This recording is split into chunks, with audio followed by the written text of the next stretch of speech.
So I was thinking it would be fun to come here, come back to Stanford, my alma mater, and just tell a few of the stories. Basically, the path that led from really where you all are sitting right now to the stage up here and Palantir and all the other things that have happened in the last 8 years. So, firstly, how many grad students do we have in the room? Okay. And how many undergrads? All right. And of the undergrads, how many SLE kids do we have in here? Do we have any SLE kids? Okay, that's actually kind of funny unto itself, because I was going to start the story with the story of SLE, my beginning. I was a SLE kid, my beginning here at Stanford.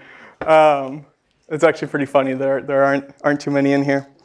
So I was fortunate enough to grow up around here in Fremont, and during high school, I don't want to date myself here too much, but I worked on an online gradebook software company during the first dot-com bubble, and so in those kind of formative adolescent years was able to jump outside of the kind of narrow high school bubble and see a bit about how the world worked in the world of entrepreneurship. You can probably take a few guesses at how much I knew about what I was doing, that I was attacking K-12 when still being in K-12, and education isn't exactly the most lucrative market, although it's gotten a lot better since then. But it was very helpful to get to kind of see things from an outside perspective, see what actually worked, what didn't work. I snuck in here, went to a few lectures at Stanford. Basis had a business plan competition. I jumped into that, and I don't think I ever won a single business plan competition. I learned business plans are not my forte. But I also learned that Stanford had the most intense concentration of traditional talent I'd ever seen anywhere. And there's this special energy, this aliveness to everyone here, and this openness towards the world that I was so excited about being a part of. And my number one, the consuming desire was to take the talent here and to just work on changing the world, on transforming things. And so, you know, those first few weeks freshman year are always daunting. Show up there in those SLE dorms in Florence Moore, was in Faison. And you talk to the kids, and they're just as brilliant as you imagined. And the traditional talent is just overwhelming how much is there. But I had this nagging feeling, whereas the traditional IQ was incredibly high and incredibly concentrated, what I was really looking for was this type of worldly wisdom about how to take the world of ideas and actually connect it, to the real world, to actually generate an impact with all of this. And this is what draws so many of us here to Stanford in the first place. And I was struck by how little of that knowledge kind of existed within the institutions. I've learned since then that so much of entrepreneurship simply can't be taught. We have formats like this, and I think they're fantastic for sharing the little bit that can be shared. So much of it just has to be learned through experience. But this kind of recognition that there is a difference between traditional IQ and the kind of entrepreneurial disruptive force, and that latter category needs to be learned outside the traditional bounds of institutions like Stanford. It was a very important starting point for just how I went about doing things here, and hopefully that may help inform how you do some of this stuff. So, kind of recognizing there was no single linear path that would lead to an entrepreneurial outcome, I immediately tried to jump to nonlinear paths, which for me meant working on products. I love working on products. Of course, since my last one was a K-12 grade book, I don't exactly know if my choice of product at this age was particularly great, but I had some fun ones in those opening years. This was at the beginning of wireless internet taking over. Everyone had these routers. No one had any idea where to place them. So I had this idea that I would hack the network card in my laptop, and I got this old crusty cart from my house in Fremont. I played on the varsity tennis team in high school, and I got an old tennis container and a tennis ball, put a laser mouse on top of it so I could track 2D coordinates with this cart, and then I hacked into the driver in this laptop so I could pull out the signal strength readouts and effectively build a 2D topological model of the signal strength in a room like this. Now, what did this actually amount to? Well, I was this freshman a few months into Stanford, and I've got this cart that's roughly sized like this, and I'm walking all around Tressidor and everywhere else with this tennis ball duct tape contraption in rows, probably looking like a crazy person, just back and forth mapping out all this signal. Obviously, that idea didn't exactly evolve into Palantir. But yeah, after that, I started working on an augmented reality toolkit. It was actually part of my senior project work. And what it did was it would take webcams and it would find these elements in a scene and basically project a 3D matrix onto that so it could determine the 3D coordinates of what it was seeing. Anyways, you could rig this thing up to build a 3D mouse. So I wrote a 3D mouse. I connected it to Quake 2, which was just recently open sourced. And there you have it. You have this new way of interacting with video games, with your computer. You can just move around and move your hands to do things, kind of Minority Report-ish. And I figured that this could be next big thing. And I talked to a good venture capitalist friend of mine, Ashmeet Sadhana, who I think now is a partner at Foundation Capital. And he said, Stefan, it's a great idea, but it can't impact the real world. The entrenched players in this market, these console manufacturers, they're the ones who control the distribution. And because of this essential feature of the marketplace, it might be a good product, it might be a good idea, but it probably won't be a reality. And so, of course, this really bummed me out. This is not what you want to hear here. And any entrepreneur has plenty of stories like this where they get the bad news. But sure enough, years later, how many of you all have used a Kinect before, right? You've probably played with PlayStation 3's variant of it. We got that exact same technology, and sure enough, it came from the console manufacturers who controlled most of it. So he was right, but the story I'm trying to paint here is one of working outside the traditional bounds of the institution here at Stanford while still leveraging the resources that were available and still longing to find the way of connecting that world of ideas and products to the actual real world. The next kind of story in this adventure was doing research with Andrew Ng, jumping in and learning as much about AI as possible. How many computer scientists in the room? Could you raise your hands? So what is this, 15%, maybe 10%?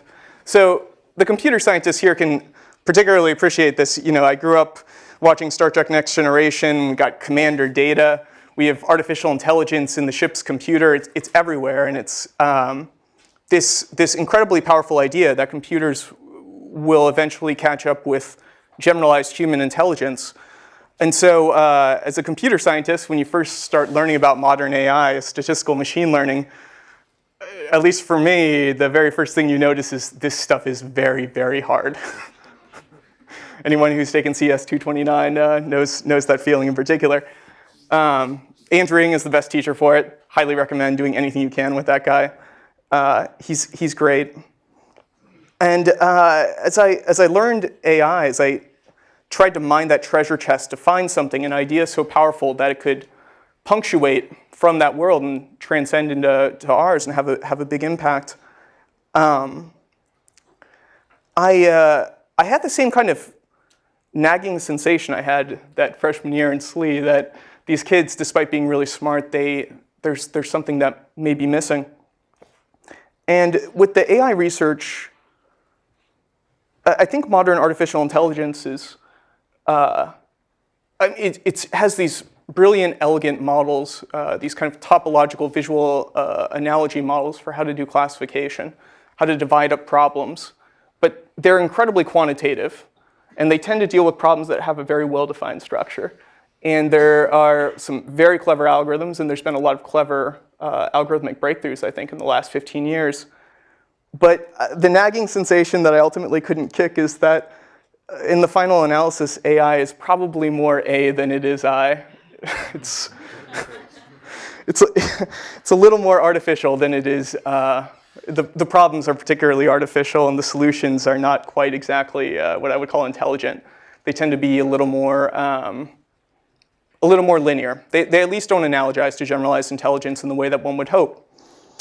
So once again, frustration.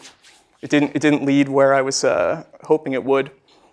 But I decided to switch my game up a bit. I'd been trying to find brilliant ideas and then find people at Stanford to help work on them with me, and I decided to invert the model and try to find the brilliant people to work with and see what ideas they had. And so I went around and asked all my friends who were the most brilliant people they knew, and tried to meet them and ask them the same question, and followed the trail of brilliant people. And there were a lot of people pointing at this guy, Peter Thiel, as the smartest person they knew. He seemed to be at the top of the list. And so made it my goal to find this guy and talk to him and see what could get done there. One of my good friends, Joe Lonsdale, who I think just did an interview in The Daily, if any of you saw it, we ended up co-founding Palantir together, along with some other folks as well. But he was working with Peter at Clarium. Clarium was is Peter's global macro hedge fund. He put it together right after he sold PayPal. Peter was one of the founders and the CEO of PayPal before it was bought by eBay. And sure enough, Peter was undoubtedly, and still is, the highest IQ guy I've ever met in my life. He's incredibly brilliant. Everyone was right. But the thing that was striking, this is back in 2003, the PayPal Mafia still hadn't started too many of its companies. I mean, the PayPal Mafia as a term wasn't even that well known at the time. And this whole network, they all had this energy, and they were all putting together the wisdom of how to actually transcend that world of ideas and punctuate the actual world. And this wisdom was being put together in ad hoc fashion. It's been formalized now more through these talks. You can listen to Max, you can listen to all of these guys talk about their experiences, and you can learn a bit about that kind of grab bag of tricks. But they were focused on the same problem, and they recognized it as the problem it is. And I think you can define the smartest, you could call it traditional or standard IQ. It's defined by what I would call competence, a clarity, and then a gracefulness in the execution when given a really tough problem. Whereas entrepreneurial talent or entrepreneurial potential, it's almost always defined by being able to summon this incredible interpersonal intensity and commitment to work on really hard problems for sometimes sustained amounts of time. And so when you see someone demonstrating that, that's when you say that's going to be a good co-founder. And if they're brilliant too, well then, hey, you're really lucky, right? You definitely want to work with that person. And so next thing I knew, I was interning at Clarium 40 hours a week. I was trying to graduate early, which, I don't know, by some stroke of luck, I actually managed to finish a few quarters early here. And I'm doing this 40-hour job, 20 units of CS, and everything else that we all do here at Stanford as undergrads. And the only way to make it work, quite frankly, was to get in this habit of just blitzing 3 days in a row. So for one quarter, that last quarter at Stanford, with the exception of the first and the last week of the quarter, Tuesday through Thursday, I just wouldn't sleep. I would literally just work. I mean, it was wild, and I couldn't even imagine doing it now. I mean, now if I don't get my 8 hours of sleep, I'm quite a grumpy guy. But anyways, these Tuesdays through Thursdays, I would just, around 2 or 3 in the morning, go down El Camino to the Denny's. It's no longer there. It's now a Suhong. But I would go to that Denny's, and I would say hi to Vladimir. He was the late night waiter. We became best friends. Embarrassingly, got to know each other so well that he would just let me go behind the kitchen to the back and get the food myself, which is quite something. But honestly, it felt natural at the time. It didn't even feel like that much of a push. It felt like what needed to get done. And so I think it's critical while you're here, if you find opportunities to engage, if you feel a resonance with an idea or a project or a set of people, just run with that. This stuff is so much of opening your mind and your heart to the possibilities of doing it, of being that engaged with an idea. And even if it doesn't work, then you just gain so much from that experience. But so this strategy of focusing on finding the smartest people and surrounding yourself with them.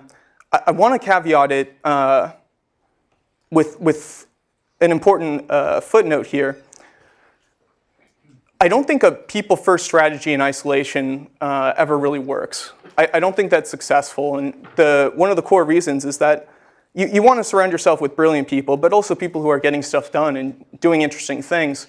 But in general, those people only got that way because they love doing interesting things and they've learned from those experiences and they've changed them. So if you kind of do this, if you take this pro-networking argument to an extreme of just trying to find the brilliant people, if you're lucky, you'll actually get in front of them, you'll talk to them, but when you're there, you're not going to have anything substantive to discuss. You're not going to be in the world of ideas the same way that you would be if you really cared about them and focused on the substance first. And so your best case scenario is kind of having a shallow interaction with them where nothing truly substantive can come about from it. But if on the other hand, you care and you're deeply passionate about these ideas, about the products, about the things that can change the world, and then you also focus on finding the brilliant people who want to work in those spheres, I think this is really the right recipe. And this was essentially the recipe that led to the early days of Palantir.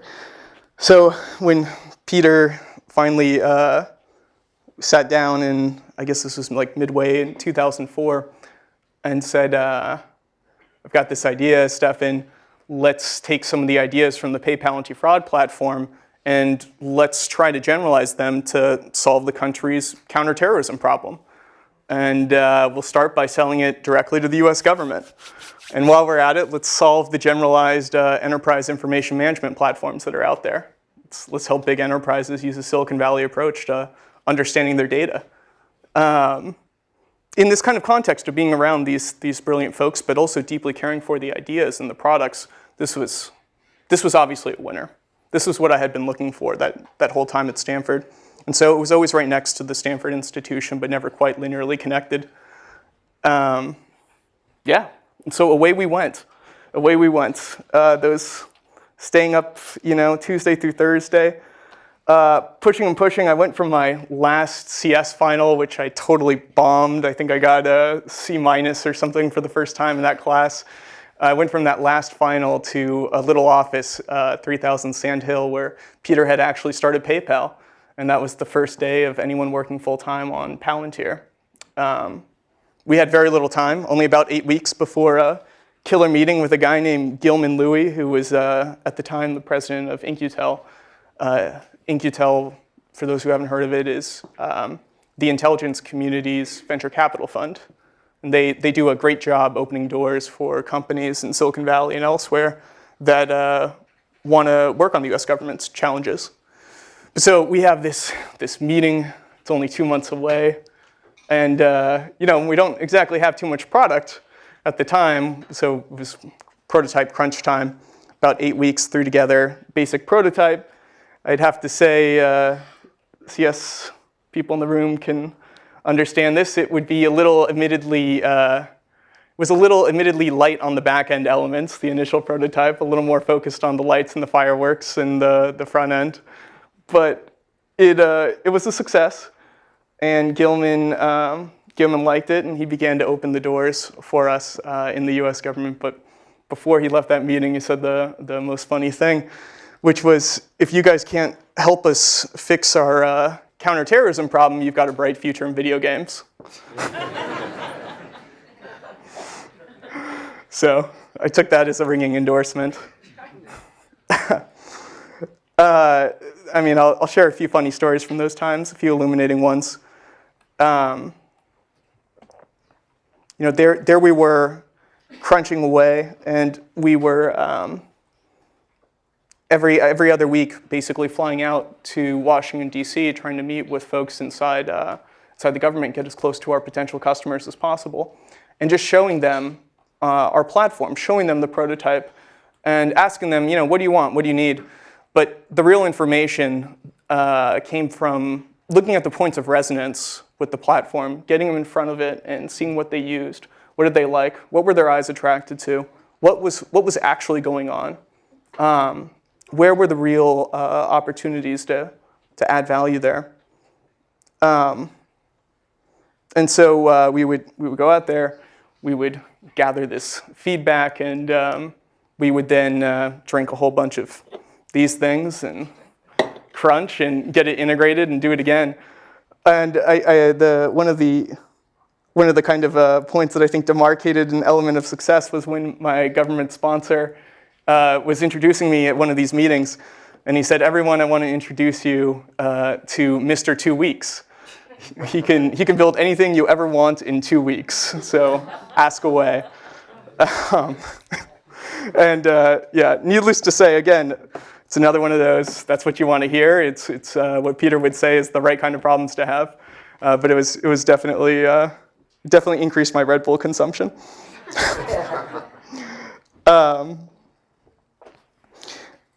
And so, in this process of fleshing out the product and finding the exact market fit, finding exactly how these pieces fit together to fulfill that vision that Peter had originally outlined,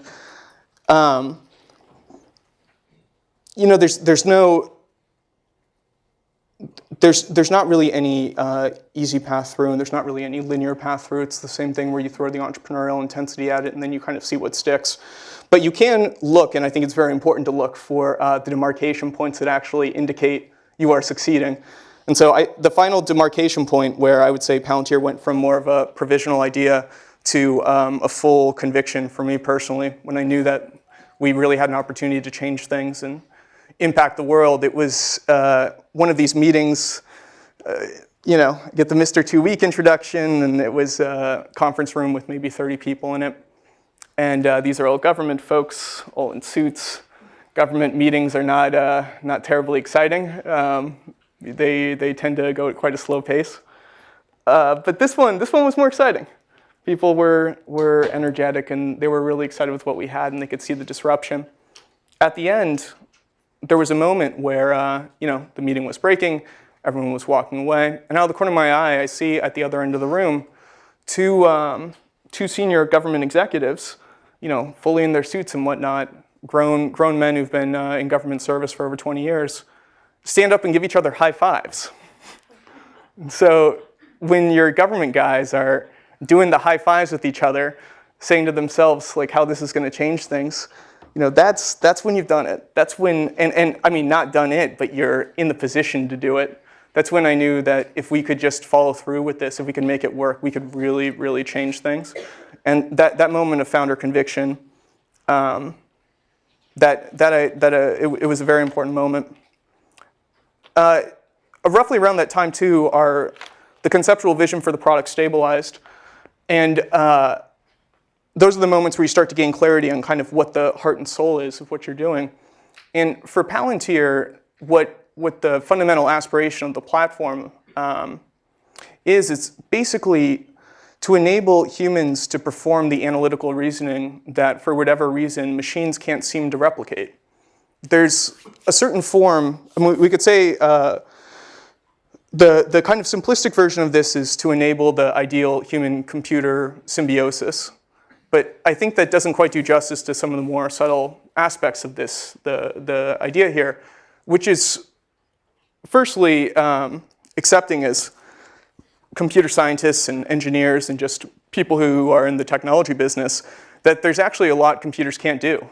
It could be for practical empirical reasons, could be for theoretical reasons. I find the theoretical possibilities quite interesting themselves, but accepting that there's these realms of reasoning that computers are particularly bad at without human help, like for instance, figuring out what the right framing is for a problem. You can't even really describe a problem to a computer without a framing on it that pre-exists. So you certainly can't hope for the computer just to kind of tell you, hey, here's the right framing. Computers are very bad at finding patterns in data unless there's an incredibly dictionary-long instance of a very well-constrained, well-understood problem. Then it can begin to find certain patterns. And for the vast majority of human analytical problems, this is just not it. It's sparse, it's isolated, things are connected in ways we have a stronger intuition for than we have a rational reason. And so, because of all these facts, really the right kind of future economic relationship for man and machine is one that deeply respects the capabilities of what only man can do, or just at least for now, what only man can do. And also, of course, you want this to be the computer scientists who are recognizing this. So the machines can do the absolute best of what they can do. The algorithmic reasoning, right? The computational machinery that the computational processes that they can execute trillions of times faster than we can. And so this is the Palantir idea, the ultimate Palantir aspiration. But I think that this idea is actually just one part of a much broader opportunity I wanted to talk about here before we open this thing up to questions. And that opportunity, well, I'll sketch an image. So take the entire domain of human economic activity. Take all the things we do, all the things we want to do, all the things that make that up. And now draw a line that divides, on one hand, the precisely definable, and on the other hand, everything that's not quite that. All of the related phenomenon that, for whatever reason, can't quite be precisely pinned down. So, we can probably precisely pin down yes or no, am I hungry? But we can't precisely pin down, how hungry am I? What does that feel like? We can assign a number, we can make an approximation, but that as a phenomenon is at best exactly that, an approximation. The fundamental fact of it is it exists in something that's much less precise, but just as real and just as tangible. I think that line that separates that precisely definable from that which is not, this is basically the line where algorithms can, let me backtrack for a second. This may just be obvious from like a technology entrepreneur's standpoint, but I'll say it verbatim. I really believe that with all the advances we've had in computing, computers will do all things computers can possibly do.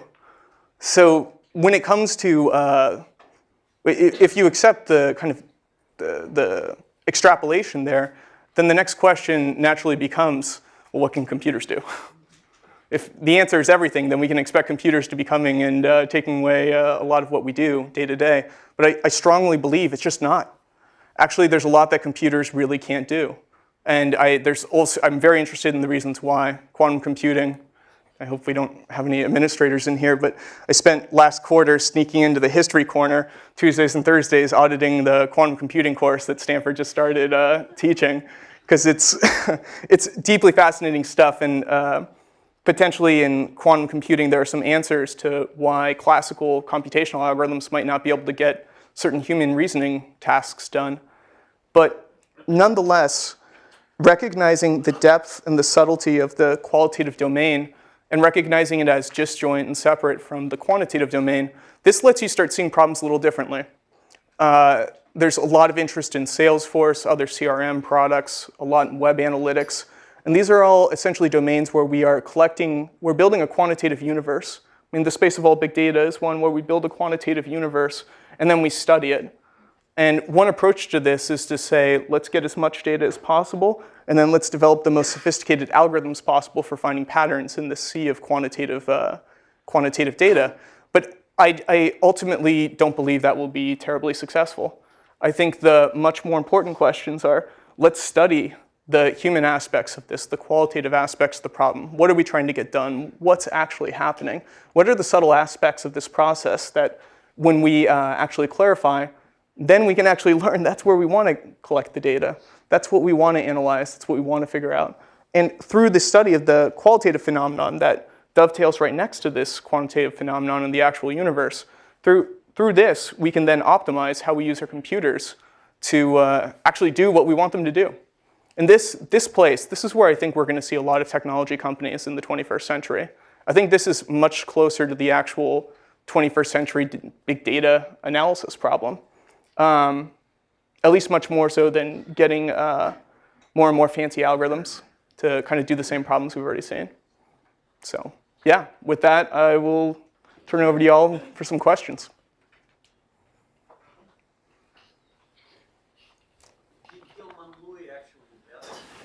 Oh yeah, yeah. How does this insight of use apply to natural language? The natural language processing via computer.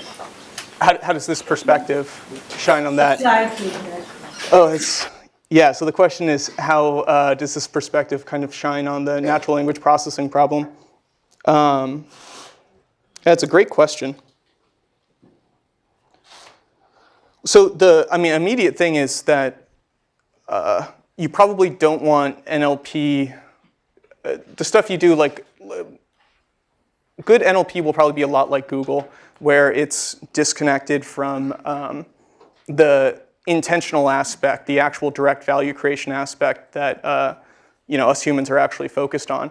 It will probably remain more of a tool than kind of a full turnkey technique. I'm less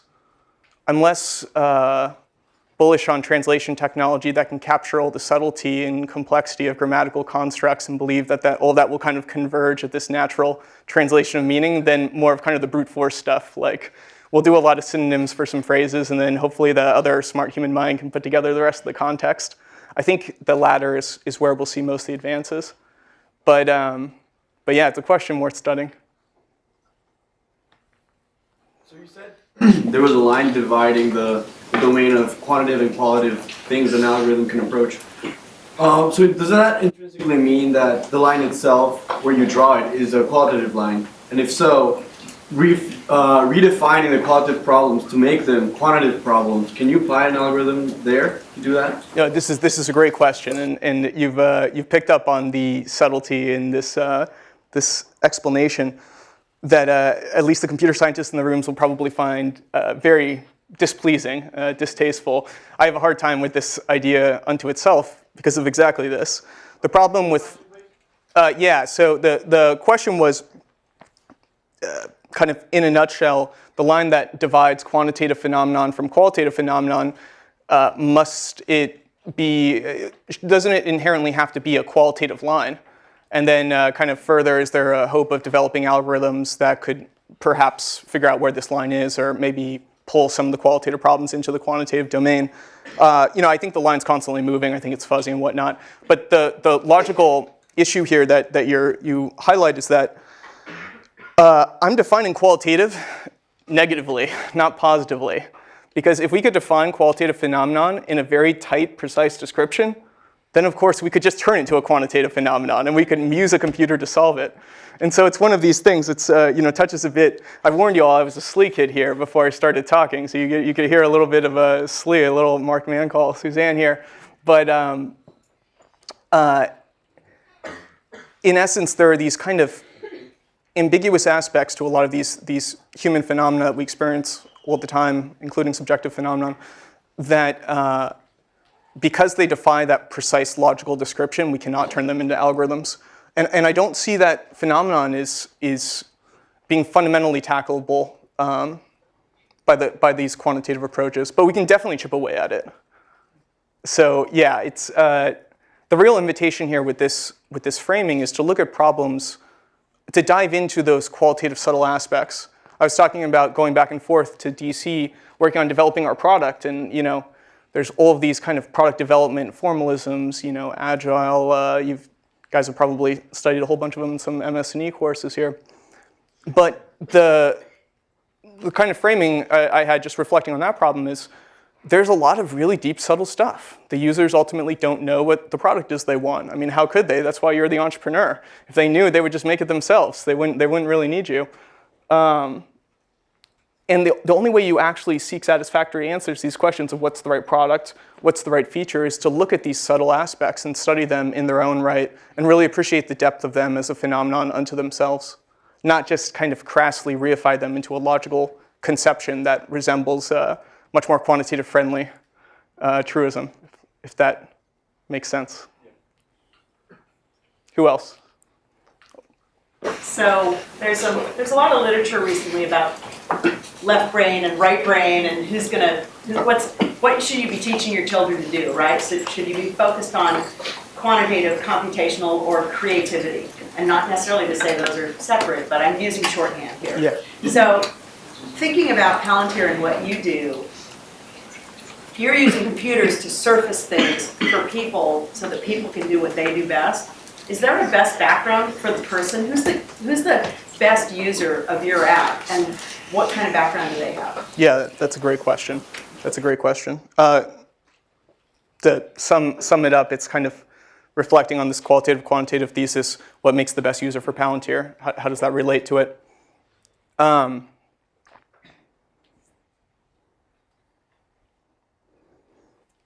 So the strongest users we've had, they actually have some of those entrepreneurial qualities. They really want to get things done. They want, in their enterprise, they care deeply about solving the actual problem, accomplishing the mission. So they have that entrepreneurial quality, and they almost always categorically have another feature, which is they're incredibly frustrated with the organization's kind of existing technology base, the inability to use all these wonderful quantitative tools to actually impact the mission. So starting from that base of frustration and deep concern for the mission, they see Palantir as a lens through which they can better understand what's actually happening in their organization, what's happening in the ground reality. It's at the end of the day, a lot of they're essentially respecting the deep and complex subtleties that are actually out there in the real world, but then by appreciating those complexities, able to map a lot of that information back into Palantir, and then take advantage of our facilities to enable collective learning, collective pursuit of the objective there. But so the relation, I don't know if I can break it down into what classes people should take or what folks should study, and I wouldn't dare jump into that debate anyways. But in essence, I would say it's a deep appreciation for the complexities and subtleties of the ground reality, but then also just a deep desire to get leverage on it collectively as an institution by pulling it into Palantir, being able to model it in an accurate way and something that does justice to those underlying truths. So I have one question for Professor Koznick and one for myself. So the first is he told me that you interview up to 50 people a day right now as you guys are expanding. A week. A week, okay. 50 people. Yeah, I have my poor executive assistant here who can attest to the scheduling nightmare here. So in 50 people a week, you talked about how it is really important to find those interesting people. What do you look for those interviews, or how do you know that, yes, this is someone that's going to be able to work for you? That's the first question. The second question is you had all these different ideas that you're really passionate about. How did you find which ones to focus on, which ones to spend those times going, around with a cart at Stanford with other ideas? I think you have to push a lot of carts around Stanford before you come up with the right idea. So, definitely keep your eye on the zany person with something not working. They may be coming up with something that will work a bit later. So the first question, what do we look for at Palantir? What's going on in these interviews? So I like to try to meet every single person we hire, perform the last interview in the Palantir process, sometimes earlier interviews. And there's a lot of subtlety and complexity to it too, so I don't want to pretend to break it down into a basic rubric or anything else. It won't do justice to it. But the essential qualities that we look for, even though they come in many different various forms of different people and different positions in the company, is the highest concentration of talent possible. That's number one. Number two, long-term time horizons. And number three, what I like to call generative personalities. So I'll break those down. Talent, as I was mentioning before, I think talent can really be identified by, firstly, like a competence in solving whatever problems that talent is kind of directed at. And then in the kind of competent problem solving and in the competent execution looking for answers, there's actually just a deep gracefulness. So it's not just that the person knows how to answer the question, it's that they're even graceful in the process of answering it. This almost always means they add clarity, right? They clarify the problem structure and the solution structure.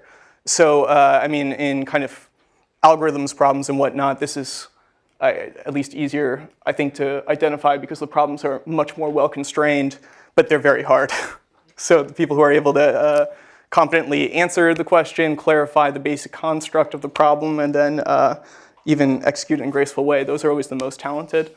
But it applies just as much so to domains outside of computer science.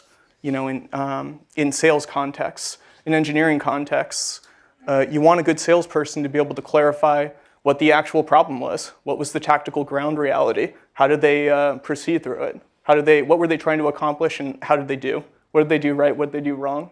This is what you want on the talent side. Second thing is long-term time horizons. This one's critical, and it's another one that no one hit me over the head with when I was here. When you have that talent, it's very hard to create a substantial store of value unless you really want to work on the same thing, unless you really are willing to dedicate your talent to kind of focus it through some duration of time on a particular task. And what we find out there is it's in many ways kind of a self-directed construct how you look at the world, whether or not you focus on a handful of problems and derive your satisfaction from solving them longitudinally, versus if you're kind of always jumping from one thing to a next and you actually don't like to stick with anything for the long term. And this is, I don't mean for this to suggest that like just do one thing and don't vary it. Like if anything, you just heard from this talk, I was doing 100 different things. But you could see there's still some common threads to it. And that commonality, that's the long-term time piece. That's what we look for at Palantir. And the third and last trait is the generative personality. And this is, you can be very talented, you can have very long-term time horizons, but some of you might even have a professor that does this. They applied the talent in that long-term time horizon to kind of showing why a lot of ideas don't work or why they're silly, and they're more hesitant to construct and be generative about proposing solutions.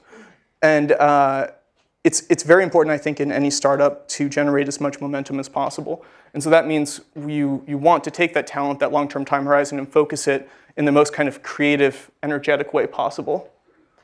Does that make sense? Yeah, that's what we look for. How do you bridge that gap between the engineering gracefulness of design and thinking and execution with the sales side and having clarity of I guess, communication of the intent and purpose of your solution to a client base that's maybe not quite as aware as they could be? Can you say that? Can you repeat that one more time? How do you bridge between engineering and sales so that you've got that gracefulness that comes out in your salespeople when they're speaking to your client base? Oh yeah, no, this is a very good question. Basically, how do we reconcile the engineer and the engineering aspects with the sales aspects, especially, hopefully in a way that constitutes some gracefulness of execution. And I would say the first thing is we probably focus a little less on the gracefulness of execution and more on this kind of substance-forward perspective. We'd like to get the engineers and the people who actually add value as close to the front lines as possible, interacting with the clients. It's basically we want to share as much of our fundamental substance with each and every party we work with as possible. Probably have time for one more here. Yeah, go ahead. I know you obviously mentioned your platforms being used by the U.S. government in terms of counterterrorism operations, but has Palantir considered marketing its product to other countries who are dealing with domestic armed conflict?